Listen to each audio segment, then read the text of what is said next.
నేను ఇన్ని రోజులు అనుకున్నా నా కోసం, నా గెలుపు కోసం నేను ఉంటున్నానని నేను ఆ భ్రమలో ఉన్నా. కానీ పదే పదే పదే పదే, ఎందుకంటే మొన్న ప్రెస్ మీట్లో నేను కొద్దిగా ఏదో ఎమోషనల్ అయ్యాను. దాన్ని పట్టుకొని ప్రతి ఒక్కరు అడుగుతున్నారు, వాట్ ఈజ్ నీకున్న బలం ఏంటి, ఎలా ఉండగలుగుతున్నావు ఇంత పేషెంట్గా, ఏంటి నేను ఏం డ్రైవ్ చేస్తాను సక్సెస్ లేకపోయినా అని నన్ను అడుగుతున్నారు. సో దానికి ఆన్సర్ ఇదే అనుకుంటున్నా. నా కోసం అని నేను అనుకున్నా, కానీ నేను చాలా ఆలోచించి నేను ఇవాళ చెప్తున్నాను,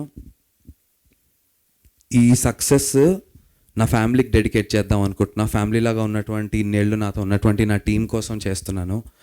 ముఖ్యంగా అందరికంటే ఎక్కువ మా నాన్నగారి కోసం చేస్తున్నాను. ఆయనకున్నటువంటి అన్ని బ్యాక్లాగ్స్ ఒకటే ఒక క్వశ్చన్ పేపర్, ఒకటే ఒక ఆన్సర్తో నేను ఆన్సర్ చేస్తాను. I want to dedicate this success to my dad and this is for my dad అన్న.